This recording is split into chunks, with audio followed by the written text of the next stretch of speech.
औज़ुबिल्लाहिस्समीइल अलीम मिनश्शैतानिर रजीम बिस्मिल्लाहिर्रहमानिर्रहीम अल्हम्दुलिल्लाह वस्सलातु वस्सलामु अला अहलिहा। अच्छा जनाब, ज़ाहिर सी बात है कि ये मुझे बताया गया है कि यहाँ पर वो ख़वातीन तशरीफ़ फरमाएँ जो मिंबर हुसैनी पर बैठती हैं और मजालिस अज़ा से ख़िताब फरमाती हैं, या जिनकी ख्वाहिश है कि मिंबर पर बैठें और मिंबर से जो है वो मजलिस पढ़ें। तो हमारे आज 2 सेशंस हैं और देखिए हम कहाँ तक और कितनी बात कर पाते।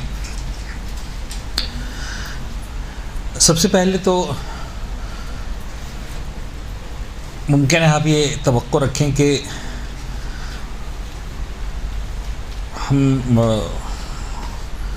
बहुत ज़्यादा तारीफ़ करेंगे कि भाई माशाल्लाह क्या ज़बरदस्त हौसला है, क्या ज़बरदस्त बात है जी, अच्छी बात है। तो वो तो है, यकीनन है, इन्हें उससे इनकार नहीं है।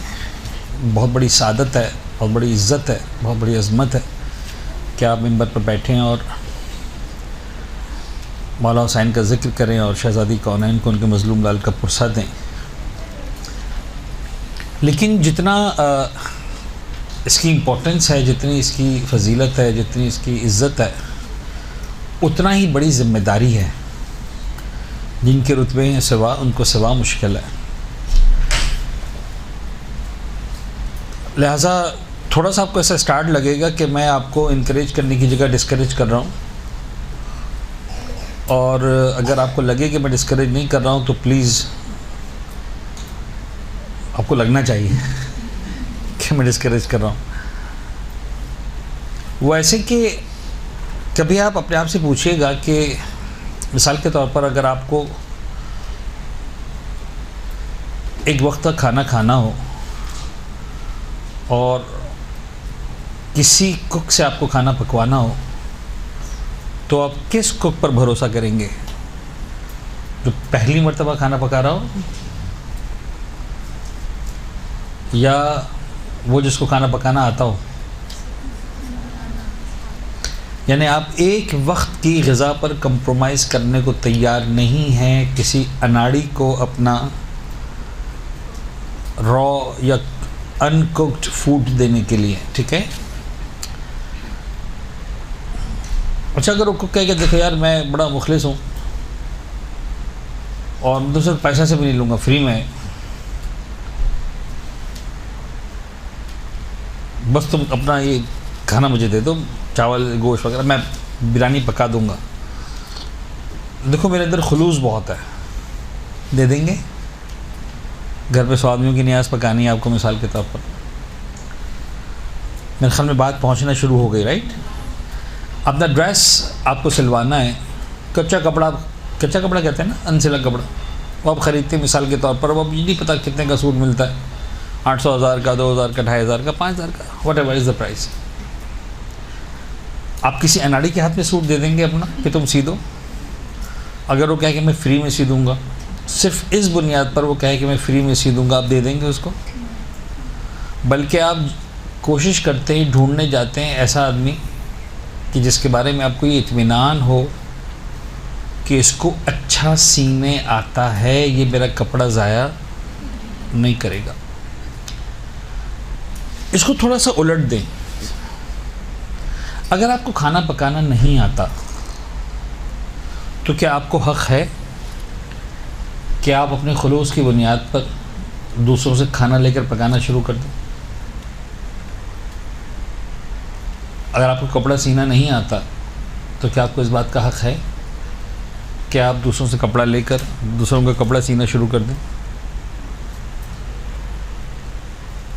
तो अगर आप किसी का खाना बिगाड़ देंगे, ख़राब पका देंगे, जला देंगे, कच्चा छोड़ देंगे, मिसाल के तौर पर जो भी खाने के प्रॉब्लम्स होते हैं, तो आप कितना नुकसान करेंगे किसी का? 100, 150, 200, 400 रुपये का, 500 रुपये का देख हुई तो मुमकिन है 8-10 हज़ार रुपये का। आजकल देख कितने की बनती है? इतने की बनती है, 10-12 हज़ार रुपये की। इससे तो नुकसान तो नहीं करेंगे ना। किसी का कपड़ा आप में लेके सी दिया, आपको सीना नहीं आता तो उल्टा सीधा हो गया, तो कितना नुकसान कर देंगे? जितने का कपड़ा होगा 600, 800, 1000, 1200, 1500, 2000, इतना ही नुकसान करेंगे, इससे नुकसान तो नहीं करेंगे। लेकिन अगर आपको दीन नहीं आता और आप दीन बताने के लिए मिंबर पर बैठ गए, तो आपको अंदाज़ा नहीं है कि आप कितना बड़ा नुकसान करेंगे, आपको अंदाज़ा नहीं है। एक बात याद रखिएगा बेटा कि ख़तरनाक तरीन चीज़ ये है कि आपको नहीं मालूम, और आपको नहीं मालूम कि आपको नहीं मालूम।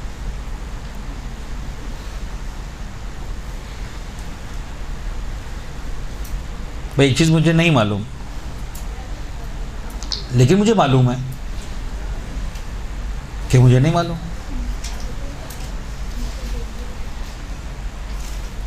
तो ये इल्म है, जहल नहीं है। Because I know what I don't no. मुझे मिसाल के तौर पर पिज़्ज़ा पकाना नहीं आता, अल्हम्दुलिल्लाह,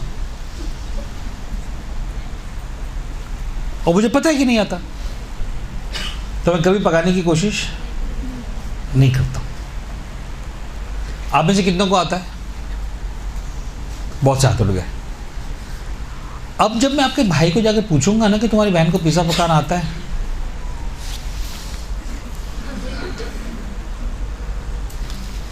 समझ में आया? कुछ आ गया ना? वो हाथ जोड़ के कह देगा सर खुदा के वास्ते कह दें कि ना पकाया करे। ये कौन सा प्रॉब्लम है? नहीं आता, लेकिन नहीं मालूम कि नहीं आता। भैया मैंने पकाया, आपको तो खाना पड़ेगा। लेकिन अगेन कितना नुकसान हुआ? मिसाल के तौर पर भाई था, मोहब्बत में खा लिया उसने, थोड़ा बहुत पेट में दर्द होगा, थोड़ा कोई एक आध मरतबा मोशन वोशन हो जाएंगे, थोड़ा भूखा रह जाएगा, या बाहर जाकर चुपचाप खाकर आ जाएगा, आपकी तारीफ भी कर देगा। समझ में आ रही बात? लेकिन अगर आपको नहीं आता, नहीं मालूम, और आपको नहीं मालूम कि आपको नहीं मालूम, तो जो आप बिगाड़ करते हैं that is marvellous, that is unbearable. उसकी कॉस्ट कितना आपको देनी है आपको अंदाज़ा नहीं। तो दयानतदारी से फैसला करने से पहले सोचें कि आपको मिंबर पर बैठना है कि नहीं बैठना। प्रॉब्लम यह है कि अगर मुझे खाना पकाना नहीं आता और मैं मिसाल के तौर पर पका के आपके सामने रख दूं कि भाई ये खा लो, मैंने बड़े खुलूस से पकाया है, आपको 2 निवाले खाकर, बल्कि शायद पहले निवाले से अंदाज़ा हो जाएगा कि ये खाने के काबिल है या खाने के काबिल नहीं है। अगर मैं किसी को कपड़ा सीकर दे दूं कि यार मैंने बड़े खुलूस से सिया है, तो उसको 5 मिनट में अंदाज़ा हो जाएगा कि ये कपड़ा ड्रेस के तौर पर पहनने के काबिल है, मुझे कंफर्ट दे रहा है, मैं इसको पहन के चल सकता हूँ, आना जाना कर सकता हूँ, उठ बैठ सकता हूँ, या नहीं हो सकता। जो लिबास की ज़रूरियात है उसको ये लिबास पूरा कर रहा है कि नहीं कर रहा। मजलिस का प्रॉब्लम ये है कि उधर बैठने वाला भी अनाड़ी, वहाँ सुनने वाले भी अनाड़ी, ये भी पढ़े जा रहे हैं, वो भी वाह वाह किए जा रहे हैं। किसी को नहीं पता चलता कि क्या होना चाहिए था और क्या हो गया और बात कहाँ से कहाँ पहुँच गई। तो ये बड़ी एक हसास और ख़तरनाक बात थी जो मुझे शुरू में आपके साथ शेयर करना थी। तो मैं फिर अर्ज़ करूँगा कि थिंक ट्वाइस, अंग्रेज़ी में कहते हैं कि करने से पहले 2 मरतबा सोच लो। मैं इसको मुबालगे में लेके जा रहा हूँ कि करने से पहले 100 मरतबा सोच लो। जिसे 2 मरतबा से चलने वाला काम नहीं है। क्या या तुम्हें मिंबर पर बैठना है या नहीं बैठना। तो अगर आप डिसाइड करते ही हैं कि आपको बैठना है,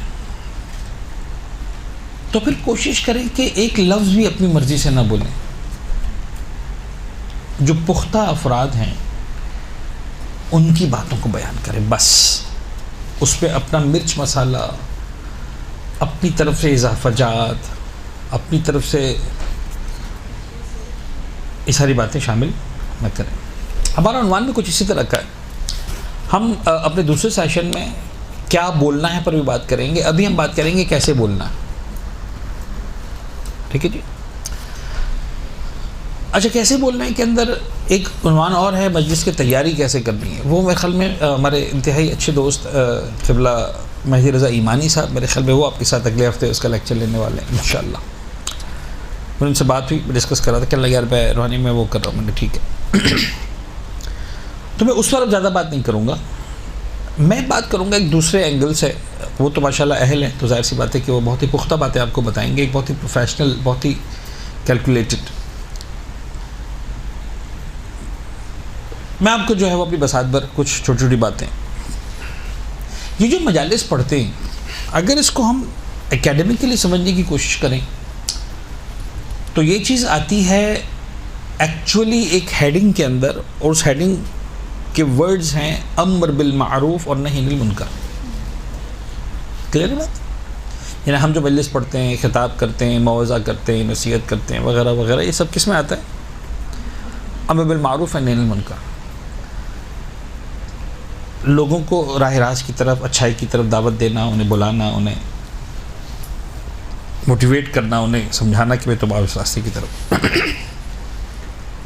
या अगर हम देखते हैं कि माशरा मसलन किसी गलती में, गुनाह में, मासियत में मुब्तला है, तो उन्हें मोटिवेट करना, समझाना कि तुम इस गुनाह को तर्क कर दो, छोड़ दो, राह रास्त पर आ जाओ वगैरह वगैरह। ये जो राह रास्त पर लाना है, ये जो लोगों को बुराइयों से बचाना है, ये लोगों को दीन सिखाना है, तो इसकी कुछ शराइत है। मैं बहुत सिंपल बातें आपके साथ कर रहा हूँ, बहुत मुश्किल बातों की तरफ नहीं जाऊँगा, टाइम भी मेरे पास इतना ज़्यादा नहीं है। तो इससे सबसे पहली शर्त का तज़किरा ऑलमोस्ट हो गया, मैं उसको प्रोनाउंस कर दूँ, नाम दे दूँ, ताकि एक मरतबा हमारा डॉक्यूमेंट कंप्लीट होता जाए। तो सबसे पहली शर्त किसी को सिखाने की यह है कि आप खुद जानते हो।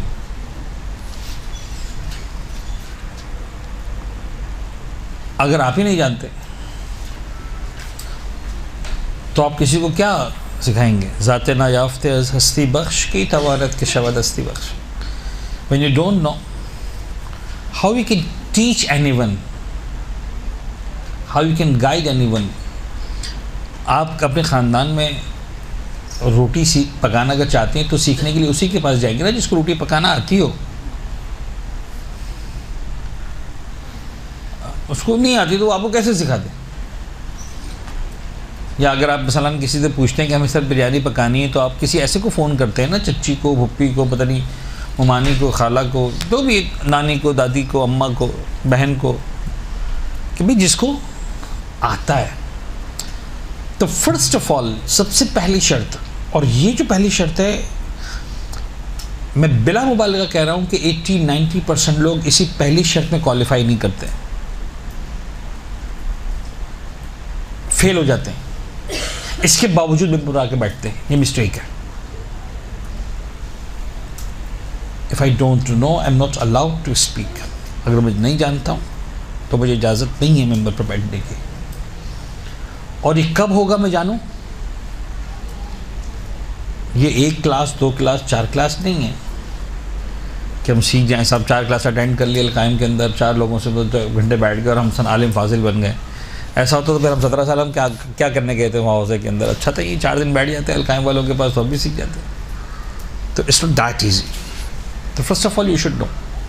और अगेन मैं आपसे वर्ज़ कर रहा हूँ कि दोबारा रिपीट कर रहा हूँ उस बात को कि द वर्स्ट थिंग इज़, जो सबसे ख़तरनाक चीज़ है वो उस वक्त आती है जब आपको नहीं पता होता और आपको नहीं पता होता कि आपको नहीं पता।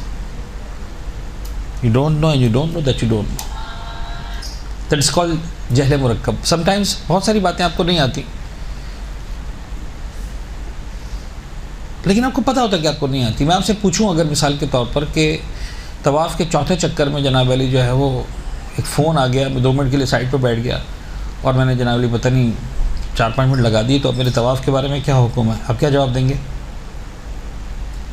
बड़े मज़े से आप कह देंगे सर सॉरी मुझे नहीं आता। ये आप क्यों कहेंगे पता है? इसलिए कि आपको पता है कि आपको नहीं आता।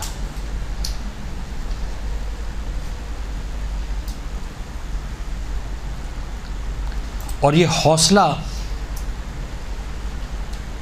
कि आपको पता हो कि आपको नहीं आता और आप कह सकें कि मुझे नहीं आता, ये खुद हर एक को नहीं देता। आप कभी घर में किसी दानी दादी से पत्नी सिंपल वुज़ू नमाज का मसला पूछ लें, 90% केसेस में आपको जवाब मिल जाएगा। वो ये नहीं कहेंगे हमें नहीं आता, उन्हें कहने में शर्म आ रही होती है कि हमें नहीं आता, लिहाजा वो तुक्का लगाते हैं और समझते हैं कि यही दीन है।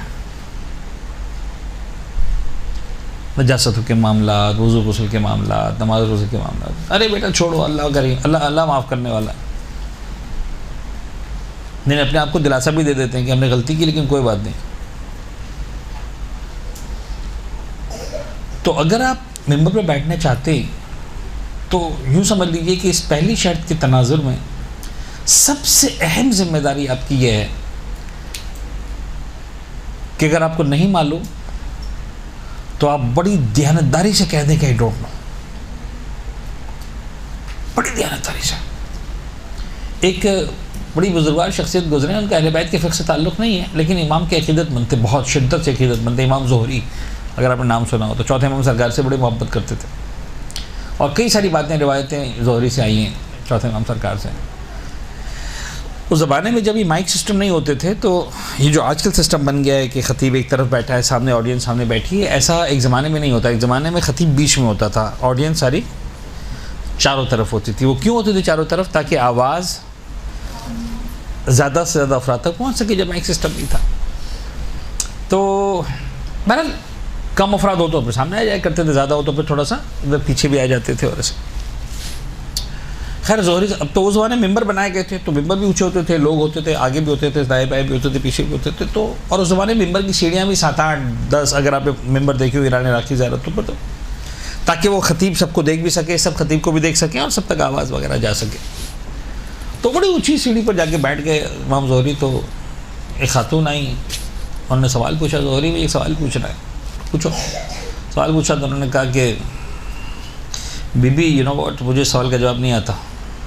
इमाम ज़ोहरी सो कॉल्ड, इतनी बड़ी शख्सियत, वो खातून भी चुप हो गई कि भाई क्या कहें, जब खुद कह रहे कि नहीं आता तो नहीं आता। दूसरा सवाल पूछा, इत्तफाकन उसका भी नहीं आता जवाब, कहने लगी बीबी इसका जवाब भी नहीं आता। 2-3 सवाल ऐसे हुए और तीनों के जवाब उन्होंने कह दिया कि मुझे नहीं आता। वो खातून नाराज़ हो गई और नाराज़ होकर कहती है कि ये तुम इतना ऊपर कहा के बैठे हो जाके, ये बोलने के लिए मुझे नहीं आता, नहीं आता, नहीं आता। इन्हें डांट दिया हो, शायद वो सिंध रसीदा होंगी, बूढ़ी खातून होंगी, नाराज़ हो गई। ये क्या हर बात के जवाब तुम कह रहे हो मुझे नहीं आता। तो इमाम ज़ोहरी हंसने लगे और हंसकर एक जुमला कहा, बड़ा शानदार जुमला है। कहने लगी बीबी, ये जो मैं इतना ऊपर आके बैठा हूँ ना, अपने इल्म की वजह से बैठा हूँ, अपनी मालूमात की वजह से आके बैठा हूँ। अगर अपनी जहालत की बुनियाद पर बैठता तो अर्श पर बैठा होता। यानी जो मेरी जहालत है वो इतनी ज़्यादा है, मेरा इल्म इतना सा है तो 6-7 स्टेप्स तक आ गया। अगर जहालत की बुनियाद पर बैठाया जाता तो कहाँ बैठाया जाता? मतलब वहाँ इतना ऊंचा, वो बेतहाशा है जो मैं नहीं जानता हूँ। तो we should know what we don't know. एक बात हो गई, आगे बढ़ते बात को। दूसरी बात जनाब अली, एक बात जहन में रखें कि अम्र बिल मारूफ और नही मुनकर, मैं इसको यूँ समझाता हूँ,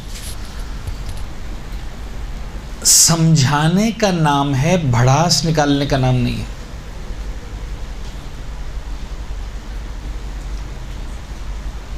यानी आपको बहुत सारे जाकिरीन, जाकिरात, खुतबा इस ड्राइंग रूम में बियॉन्ड द कर्टन जिसको आप कहते हैं, इस तरह की बातें करते हुए मिलेंगे। आज तो वो सामने आ गई थी, क्या सुनाई है मैंने, वो पप्पो आ गई थी। फिर तो जो हमने सुनाई, याद करेंगे ज़िंदगी में मजलिस सुनी थी किसी की। बात पहुंची, अच्छे से पहुंची। जब आप मिंबर हुसैनी पर बैठते हैं तो आपकी जिम्मेदारी भड़ास निकालना नहीं है। अब आपको इस बात की इजाज़त नहीं है कि आप मिंबर को दीन के नाम पर ज़ाती मकसद के लिए इस्तेमाल करें। ये बदतरीन काम है जो आप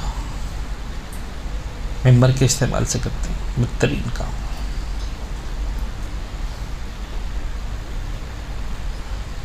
आपको पता चल गया मसलन फ़लाँ खातून है जिसने माँ बाप का इतना ख्याल नहीं रखा, या फ़लाँ खातून है जिन्होंने सास ससुर का इतना ख्याल नहीं रखा,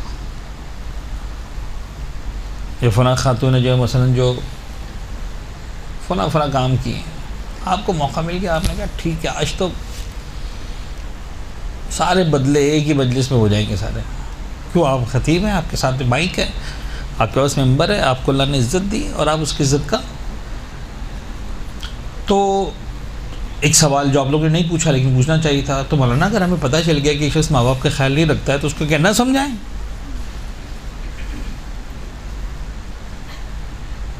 आपकी बात से तो लग रहा है कि फिर इस मौजूद पर बात ही ना करें, है ना? जवाब ये कि आपका ज़मीर आपको बता देगा कि आप समझा रहे थे कि भड़ास निकाल रहे थे। समझाना और होता है, सुनाना और होता है। खिताबत के अंदर अहम तरीन चीज़ आपका, one of the most important thing is your attitude. आपको क्या आता है और क्या नहीं आता उसका फ़ैसला बाद में होगा। यानी आप कैसे इंसान हैं उसका फ़ैसला होगा आपके अंदाज से। बहुत वक़्त आप ख़ुद ही बात कर रहे होते हैं, फुला ज़ाकिरा भाई छोड़ो, उनके तो मिजाज ही नहीं मिलते, नखरे तो देखो, भरम तो देखो, ब्रांड तो देखो। ऐसा होता है कि नहीं होता? आज अगर आप किसी के बारे में बात कर रहे हैं, आप याद रखिए कल आपके बारे में बातें होंगी। कल अगर आपको इज्जत मिली तो आपने उस इज्जत का गलत इस्तेमाल नहीं करना, ये आज से सोच के चलें। आप खाना खाते हैं ना, और अगर बहुत अच्छा खाना हो तो क्या होता है, बाज़ औक़ात ज़्यादा खा लेते हैं। ऐसा होता है ना? जब ज़्यादा खाते हैं तो क्या होता है, बदहज़मी हो जाती है। जब बदहज़मी होती है तो क्या होता है, उल्टी हो जाती है। जब उल्टी होती है तो जो गया होता है वो और होता है, जो बाहर आता है वो होता है। परवरदिगार आपको इज्जत देता है, बाज़ औक़ात इज्जत की बदहज़मी हो जाती है आपको। वो इज्जत बहुत साफ सुथरी शफ़ाफ होती है जो आपको मिली होती है, लेकिन आप उसका जो हशर करके बाहर निकालते हैं उससे घिन आती है, बदबू आती है। उस ग़िज़ा का कसूर नहीं था अगर आपकी उल्टी में से बदबू आ रही है, आपके मैदे का कसूर था जिसने उस ग़िज़ा को डाइजेस्ट नहीं किया। बात समझ आ गई? तो अगर इज्जत मिले तो अपने अमल से साबित करें कि आप इज्जत के हकदार हैं। मैं आपसे सवाल पूछता हूँ, गौर कीजिएगा, बड़ी ज़बरदस्त बात है। क्या ये बात मुनासिब लगती है आपको कि मिसाल के तौर पर मैं थोड़ा सा सवाल कैसा बना रहा हूँ कि अगर आम लोगों में, गरीब मोमिनों में अगर मजलिस हो रही है तो डांट टपट कर भी चल जाएगी मजलिस, लेकिन अगर मालदारों में हो रही है और पढ़े लिखों में लोग हो रही है तो बहुत ही इज्जत से, प्यार से, समझ के, अच्छे से। मुनासिब लगता है? नहीं, इत्तफाकन इस्लाम को मुनासिब लगता है। आप उसे ही बता रहा।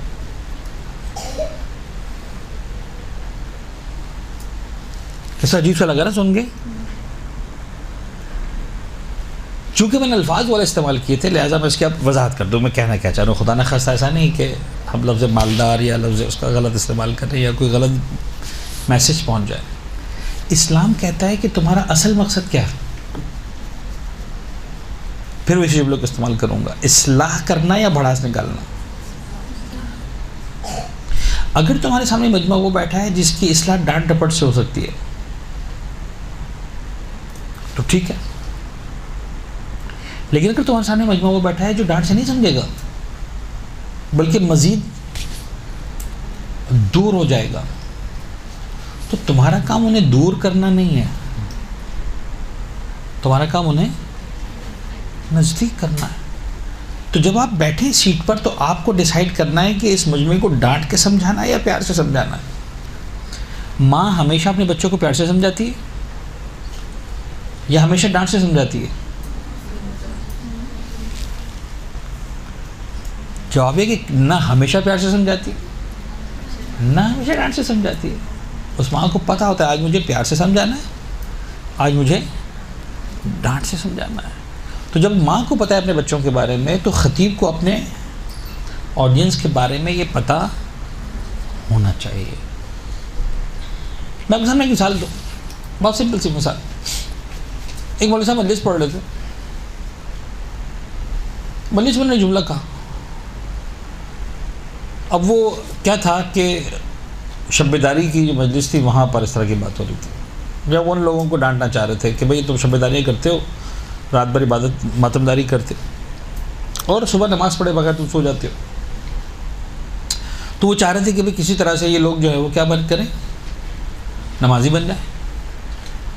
तो ऐसी बात है कि आलिम दीन की ख्वाहिश क्या होगी, यही ख्वाहिश होगी कि भाई तुम अर्ज़दारी भी करो, मौला हुसैन का मातमदारी भी करो, लेकिन आखिर में नमाज़ ही पढ़ो सोने से पहले, उसके बाद सो जाओ। ठीक है, अपने रात भर इबादत कर ली, फजर की नमाज़ पढ़ के सो जाओ। उन्होंने इस बात को समझाने के लिए जुमले इस्तेमाल किए। उसका खुलासा ये है कि तुम्हें पता है कुत्ता पूरी रात भौंकता है, सुबह फजर के टाइम पे सो जाता है।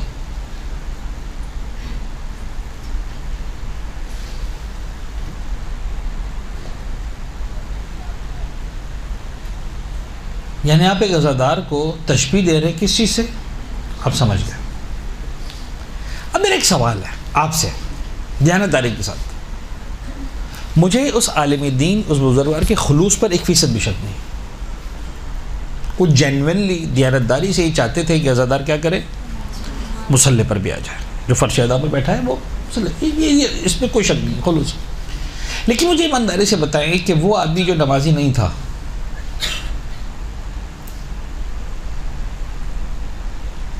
सिर्फ अज़ादार था, मौलाना की बात सुनने के बाद नमाजी बन गया। If yes I don't mind कि टारगेट अचीव किया, खत्म, जो हम चाहते थे हो गया। वो बेनमाजी रहा,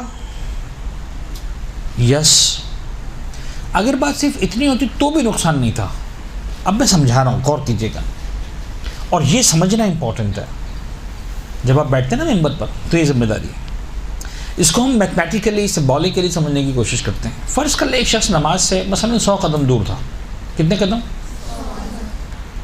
उसको 100 कदम चलना है तो कहाँ पहुँचेगा? नमाज पर। 99 पे नहीं पहुँचेगा।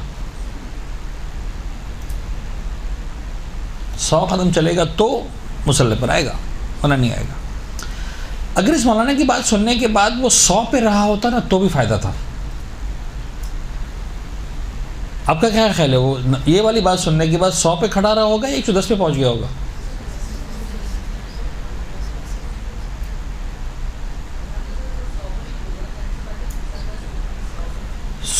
सॉरी,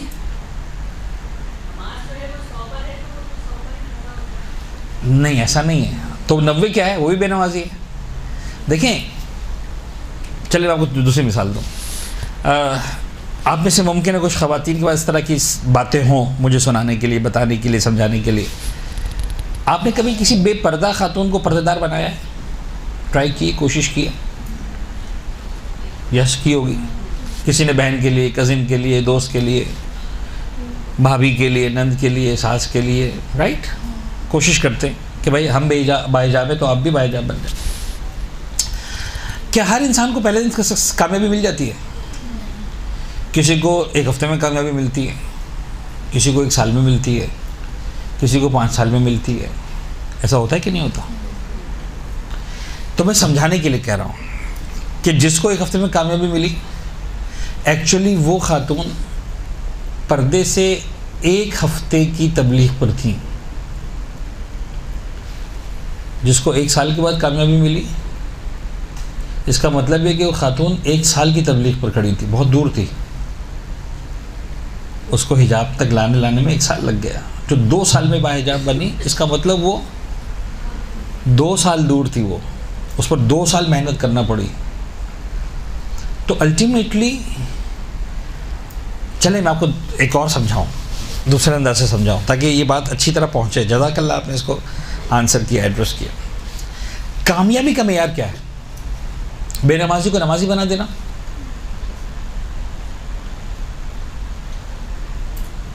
नहीं। बेपर्दा को पर्दादार बना देना? नहीं। यही तो हमारी मिस्टेक है। देखिए, मिसाल के तौर पर, बिल्कुल मैथमेटिकल मिसाल समझते हैं। ये दीवार में, जिस दीवार को तोड़ना है,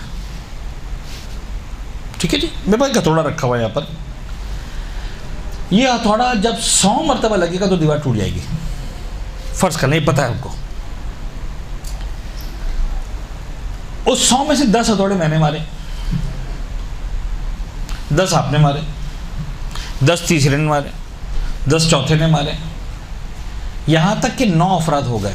कितने हथौड़े लग चुके हैं इस दीवार को? कितने अफराद काम कर चुके अब तक? 9। 10वां फर्द आया, उसने 9 हथौड़े मार दिए। कितने हथौड़े हो गए? दीवार तो नहीं टूटी। इत्तेफाकन 90 हथौड़े के बाद उसकी हिम्मत जवाब दे गई, वो नहीं कर सका या किसी काम से चला गया। अब एक और साहब आ गए, उन्होंने हथौड़ा उठाया, 1 हथौड़ा मारा और वो दीवार टूट गई, इसलिए कि 100 हथौड़ा था। तो इस दीवार को तोड़ा किसने? सिर्फ उसने? 100वें हथौड़े का भी इतना ही हिस्सा है जितना उस पहले हथौड़े का है, जिसमें उस दीवार को कुछ नहीं हुआ था। मैं समझाना ही चाह रहा हूं कि ये दीवार टूटने से 100 हथौड़े दूर थी।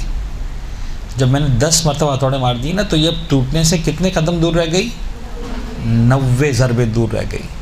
जब 10 ज़रबे आपने लगा दी तो वो 80 ज़रबे दूर रह गई। जब किसी और ने 10 ज़रबे लगाती तो वो 70 ज़रबे दूर रह गई। बात समझ में आ रही? और मिसाल के तौर पर, मैंने बजाय इसको हथौड़ा मारने के, मैंने इस पर सीमेंट का एक प्लास्टर और कर दिया, और अभी इतनी ताकतवर हो गई कि अब इसको टूटने में 150 ज़रबे लगानी पड़ेंगी। तो मैंने इसको तोड़ने की बजाय इसको क्या किया? ज़्यादा ताकतवर बना दिया। अब समझ में आ रहा है? एक बेनमाजी नमाज से 100 कदम दूर था। बाज़ औक़ात में अपने अमल से उसको 90 कदम पे ले आता हूँ, बाज़ औक़ात अपने अमल से 100-150 कदम पे ले जाता हूँ। मेरा सक्सेस ये नहीं है कि वो मुसल्ले पर आ जाए, मेरा सक्सेस ये कि अपनी जगह तोड़कर छोड़ कर इधर आगे आ जाए। तो बात समझा पा रहा हूँ कि नहीं? यानी उस 100 हथौड़े में से आपने अपने हिस्से का काम कर देना है। आप नबी रसूल नहीं है, मौजिज़ाती इंसान नहीं है आप, क्या आप एक ज़र में 100 ज़रबों का काम कर डालेंगे? मौला कायनात नहीं है कि एक ज़र में आप तोड़ के फेंक देंगे उड़ा के। हमें अपने हिस्से का काम करना। बाज़ औक़ात आप हिजाब को इस तरह से बयान करते हैं कि जो बेहिजाब सामने बैठा होता है वो कहता है भाई ये हिजाब इनको ही मुबारक, मुझे तो नहीं करना। तो आप उस बेहिजाब को, यानी अगर वो हिजाब से 100 कदम के फासले में खड़ी होती है खातून, तो आप अपनी मजलिस से उसको 90 कदम पर नहीं लाते, 110 कदम पर ले जाते हैं। इसके ज़िम्मेदार आप हैं। 100 कदम तक का ज़िम्मेदार वो था जिसे 100 कदम तक पहुंचाया, लेकिन जो 10 कदम आपने दूर किया हिजाब से, उसके ज़िम्मेदार कौन है? आप समझ में आया? You don't know and you don't know that you don't no. क्योंकि आपके पास तो कामयाबी का एक ही मेयार था कि ये हिजाब कर ले तो वो कामयाब बनता हूँ। फेल नहीं, आप फेल नहीं होते हैं। अगर हुर आखिरी दिन भी रास्ते पर आ जाए तो कामयाबी होती है। तो मुमकिन है बज़ाहिर लगे कि आप 100 दिन तक नाकाम रहे, 101वें दिन कामयाब हो गए। उस 101वें दिन का उतना ही हिस्सा है जितना उस पहले दिन का है, जब बज़ाहिर कामयाबी से आप 100 दिन दूर थे। When we, चले मैं आपको एक और एग्जाम्पल देके समझाऊं,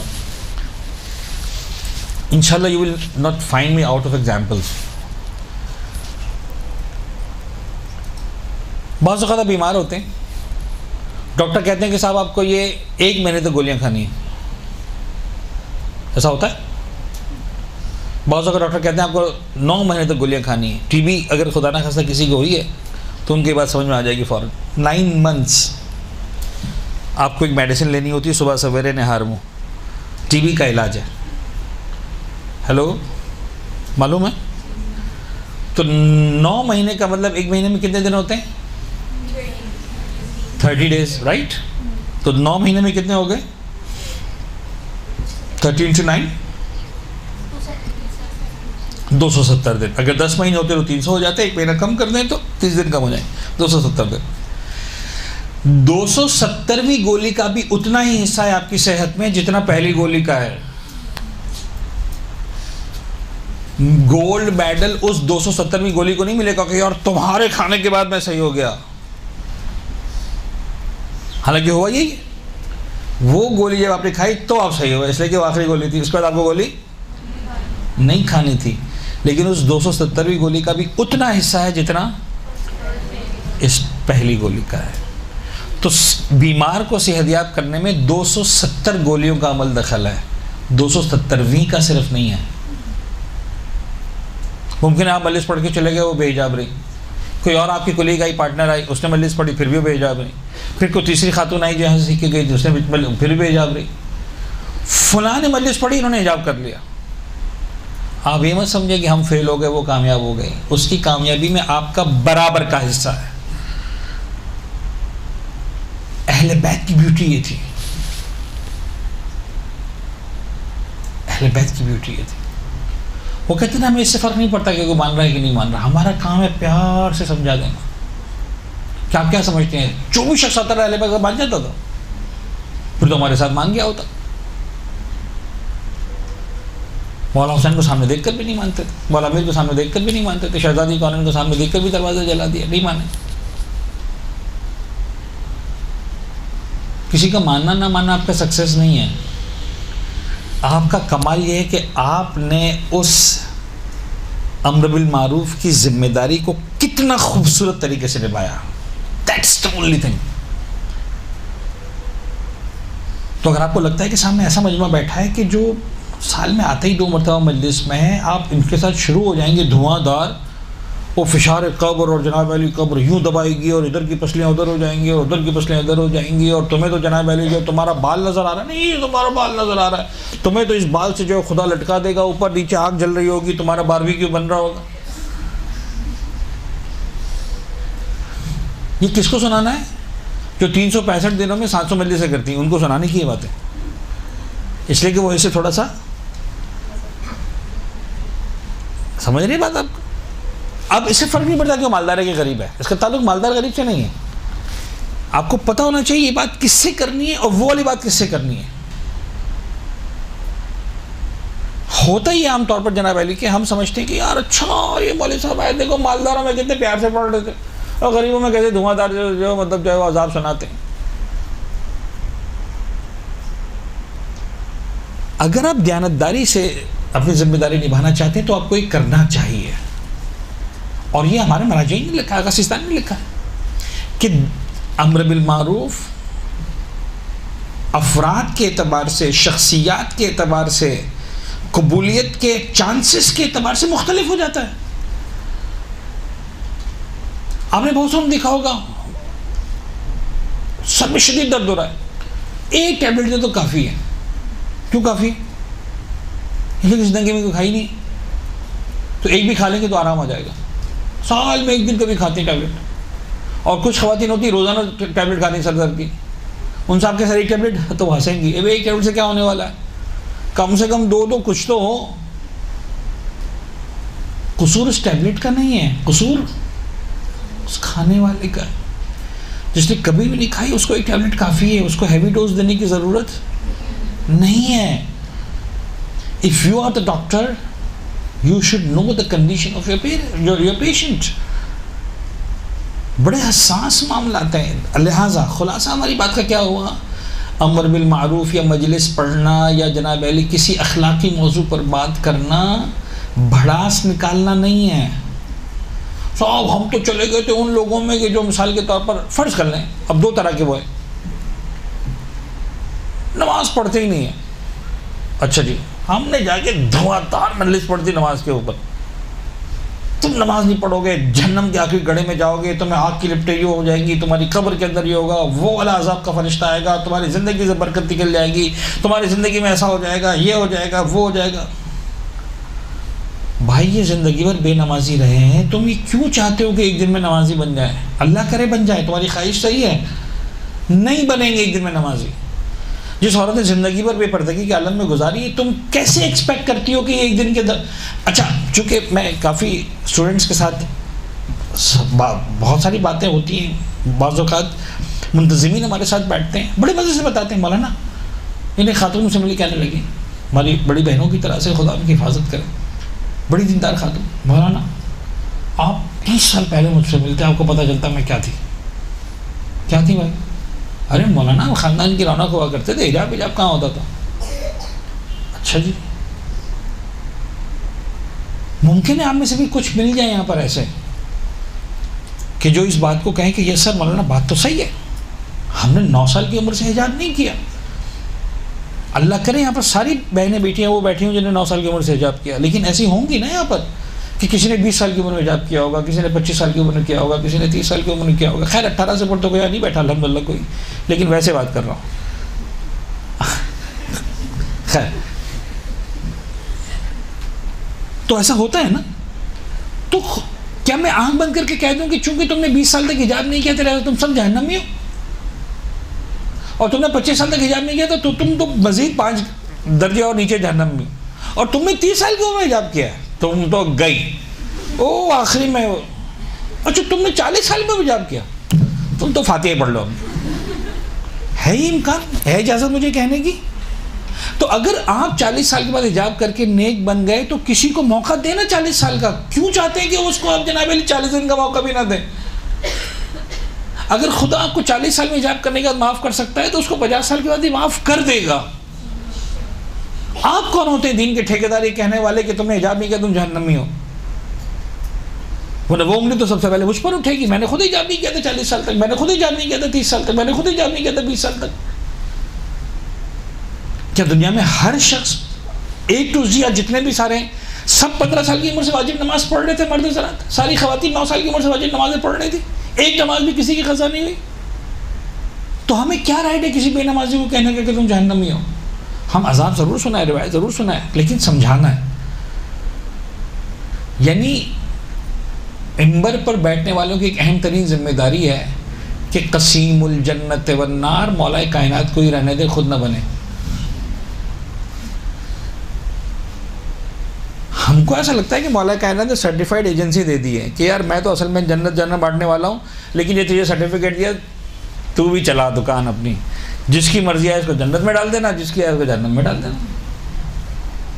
हम लोग ही करते हैं काम मेंबर से बैठ के, ऐसा लगता है कि हम जन्नत जहन्नम बांट रहे हैं। खुदा ने हमें इख्तियार दिया हुआ है, तुम जन्नती हो तुम जहन्नमी हो। अच्छा ओके, आपको अपनी जन्नत का पता है? कन्फर्म है? नहीं जी हमें अपना तो नहीं पता। जब आपको अपना नहीं पता तो दूसरों को कैसे बांट रहे हैं? बात समझ में आ रही? तो आपको ये अंदाज़ा होना चाहिए कि अगर आप मेंबर पे बैठ रहे हैं तो बड़े ख़तरनाक जिम्मेदारियाँ हैं। हम एक वक्फ़ा लेंगे 5 मिनट का, अब एक दूसरे मौजू पर बात करेंगे। अब ये इस मौजू को यहाँ पे छोड़ रहे हैं। अगेन इस मौजू के अंदर भी बहुत गहराई है, बहुत सारी बातें अमर बिल मारूफ वगैरह के हवाले से, लेकिन जो मोटी मोटी बातें थी मैंने कर दी। तकरीबन हम जो है 5 मिनट का वक्फ़ा करेंगे, उसके बाद दोबारा आप भी थोड़ा सा रिफ़्रेश हो जाइए, उठ जाइए, बैठ जाइए एक मरतबा। तो क्या होता है कि ज़हन रिफ़्रेश होता है, पानी ना पी लें। इंशाल्लाह 5 बज के 5 या 10 मिनट पर मैक्सिमम दोबारा गुफ्तगू शुरू करेंगे। एक सलवात पढ़ते मोहम्मद वाले मोहम्मद।